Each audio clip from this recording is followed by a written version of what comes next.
Di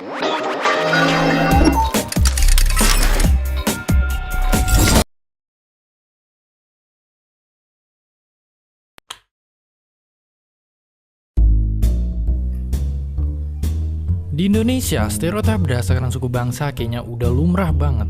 Semua orang juga udah tahu, orang Batak itu galak, orang Jawa itu lamban, dan orang Padang itu pelit. Kalau ditanya kenapa, ya mungkin jawabannya emang dari sananya udah begitu. Meskipun nggak mewakili semua, tapi ini adalah contoh-contoh kecil stereotip suku di Indonesia. Orang Batak itu terkenal karena kemampuan verbalnya. 99% pekerjaannya pengacara, dan kalau ngomong paling terus terang dan apa adanya. Karena keterus terangannya itu, orang Batak sering dinilai sebagai suku yang gahar dan galak.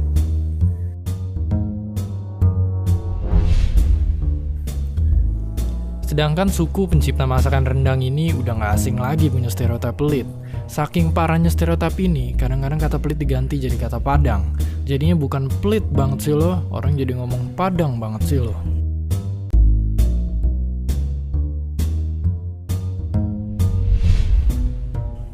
Orang Jawa, lamban, gak tegas, kalau ngomong suka muter-muter dan basa-basi.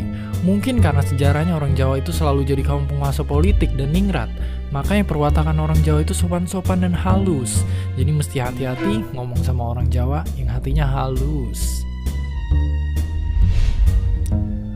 Nasibnya orang Tionghoa selalu diasosiasikan sama duit.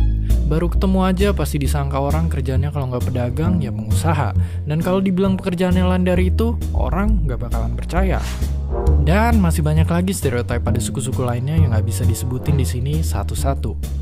Tentu saja video ini sangat menggeneralisir suku-suku yang dibahas. Suku Jawa sendiri bahkan bisa dibagi menjadi ratusan suku yang berbeda. Menurut sensus Badan Pusat Statistik pada tahun 2010, Indonesia bahkan memiliki suku bangsa sebanyak 1.340. Meskipun ada berbagai macam stereotip yang menempel pada suku-suku di Indonesia, kita nggak adil rasanya kalau menelan itu semua mentah-mentah 100%.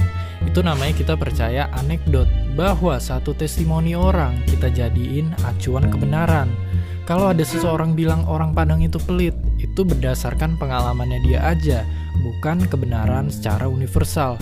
Orang pelit itu ya ada di suku apa aja, nggak pilih-pilih sukunya.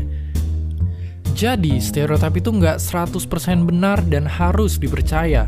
Daripada bikin berantem doang dan bikin saling tersinggung, mending dijadiin hiburan aja. Dan realisasi bahwa Indonesia itu ternyata luas dan punya beragam suku dan budaya yang harus saling memahami satu sama lainnya.